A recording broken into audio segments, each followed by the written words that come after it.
guys, welcome to the vlog.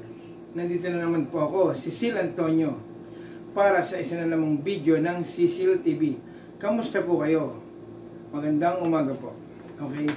May pag-uusapan na naman po tayong isang bagay about sa isang seaman. Okay? Sa mga nag-abroad sa barko. Okay. Kung bago ka lang sa aking channel, please subscribe and hit the bell para updated ka pa sa mga bagong video ng Cecil TV. Okay. Nandito po, get ready dahil meron akong payo. Okay. Ang pag-uusapan po natin ngayon ay isang bagay na hindi maaaring gawin o wag na wag gagawin ng isang seaman. Okay. Ano po yun? Okay. Ito po. Kung ikaw ay isang seaman, wag na wag kang magja-jump ship. Okay. No. Nunca. Wag na wag kang magja-jump ship dahil hindi po tama yun. Okay. Bakit? Ito. Ang unang dahilan kung bakit hindi ka dapat magja-jump ship, wag na wag kang magja-jump ship, ito po. Okay? Number 1. Krimen ang pagja-jump ship. Okay? Crime. Okay? Siyempre, ano ba ibig sabihin ng isang krimen? Hindi ka tanggap-tanggap at hindi pwedeng gawin. Kaya, kung ikaw ay nagbabalak na mag-jump ship, wag na wag mong gawin dahil krimen ang pag-jump ship. Okay. Number 2. Okay. Magiging wanted ka sa bansang pinag-jump shipan mo. Okay. Kung sa bansa ka nag-jump ship, na tumalong ka, okay, magiging wanted ka ron. So, ano maganda doon? Wanted ka, pinaghahanap ka ng batas. Krimen nga di ba? Okay, di ba? Eto, bago ko ipagpatuloy, baka kasi yung iba hindi maintindihan ang pag-jump ship, kung ano ang pag-jump ship. Ang pag-jump ship po kasi sa isang seaman ay yung bababa po sila, dala yung kanilang papeles para makapag-unwind, makapag-shopping, di ba? Pero mga ilang oras lang po yung granted sa kanila para makapamili ng gusto nila. At kailangan nilang bumalik sa barko sa parehong araw na yon kung saan sila pinababa para mamasyal, okay? Ang pag-jump ship po kasi, yung ginagawa ng iba na dinadala yung passport at mga pera at hindi na bumabalik, okay? Bakit hindi na bumabalik?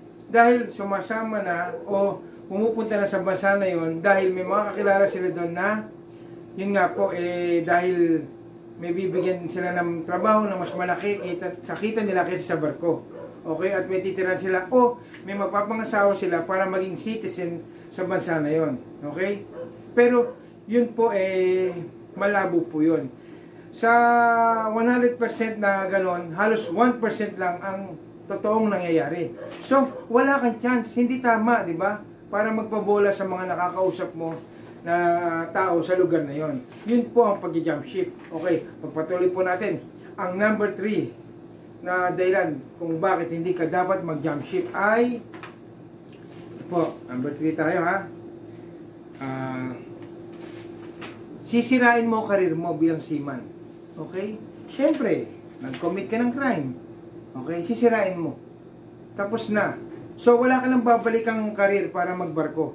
Kung wala ka nakita sa lupang trabaho o hindi ka nakapag-asawa para maging citizen doon sa bansa na yon, wala ka ng chance para maging seaman uli. Tapos ang karir mo, finish story. Okay, yun yun. Okay. Ganun yan, napakahirap, hindi maganda. Okay?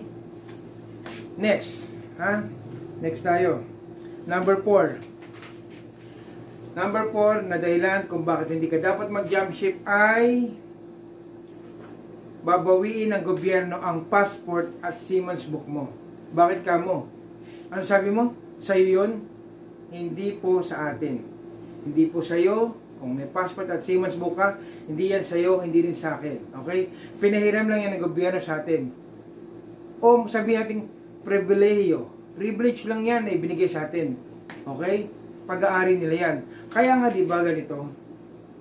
Kung sa isang agency, kinukuha mo yung passport mo dahil ayaw mo na tumuloy dahil hindi maganda yung kanilang mga terms sa pag-abroad, ayaw mo na tumuloy, tapos iniipit nila yung passport mo, pwede ka tumawag ng pulis at ireklamo sila at ipahuli.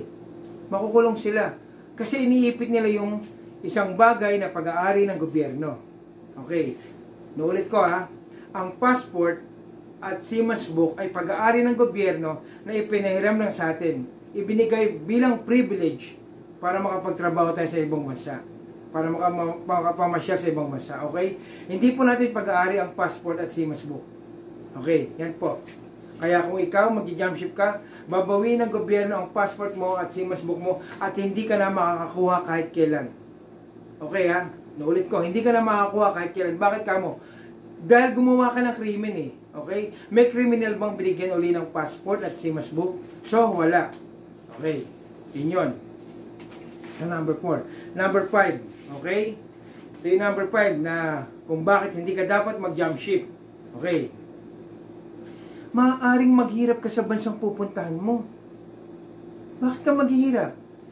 Kasi, tulad nga ng iba, mga naloko, na pangakuan, okay? Na mag-jump ship ka rito, magbabayad lang tayo ng mga $10,000, okay? Bibigyan ka na ng trabaho, tapos libre pa yung board and lodging mo, di ba? Free board and lodging, di ba? Oh, ayaw mo pa nun? Mas malaki kita, magkano ba kita mo dyan sa barko? 5,000? O doon, $10,000. Kikita ka buwan-buwan. Okay? Inuuto ka na nakakausap mo. Kaya ikaw ngayon, natutokso ka mag-jump ship. Pero hindi nga totoo yun eh. Scam yun. Okay? Bakit ka mo scam? Bakit ko sinasabing scam? Okay. Sa shuttle, tsaka sa New York, maraming Indianong nag-jump ship at tsaka mga Pilipino. Ano nangyari? Bumalik sila, sumuko uli sa fleet. Okay? Sa may-ari ng barko, sa company ng barko na pinag-jump ship nila, nakiusap. Dahil yung iba sa kanila nangamatay na sa lamig. Okay? Wala pang makain at walang matirhan. Siyempre malamig sa New York, malamig sa Canada, di ba? Sa Europe, malamig. O kung wala kang titirhan, hindi ka pwedeng tumira sa kalye. So wala ka pang makain. Sususuko ka. Buti nga yung Norwegian Cruise Line na mabait ang principal, tinanggap ulit sila at pinauwi, diniport sa bansa kung saan nasan sila. Tapos yun, di ba? Tinulungan pa rin sila. Eh paano kung salbahe yung may-ari ng barko? Wala pa pakialam. Krimen ang ginawa mo, bahala ka dyan. So paano ka na? Magpapalaboy-laboy ka sa bansang pinag-jump shipan mo? Di ba? Sinira mo yung sarili mo. Okay? Kawawa ka. Di ba? Nananahimik kang nagtatrabaho sa barko, kumikita ka, nagpa-scam ka sa mga nangangako na may pakakasalan ka, magiging citizens ka, magkakatrabaho ka, okay nomiya nila.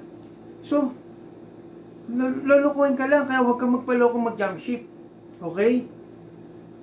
I-save mo yung karir at trabaho mo bilang seaman. Okay? Ang daming bansang, hindi ko na babanggitin ha, pero napakaraming bansa ngayon na bansang bagsak ang ekonomiya. So, paano kung magja-jump ship doon? Ang tinutino ng trabaho mo sa barko, magja-jump ship ka? Diba? Kalokohan yan. Kaya huwag tayo magpabulag, magpatokso. Okay? Kaya yung iba sumusuko eh. Karamihan ng nagja-jump ship, sumusuko uli. Kasi wala nangyari.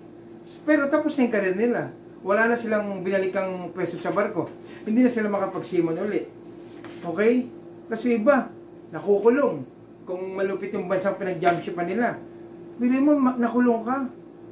Mahirap makulong sa ibang bansa. Bakit ka mo?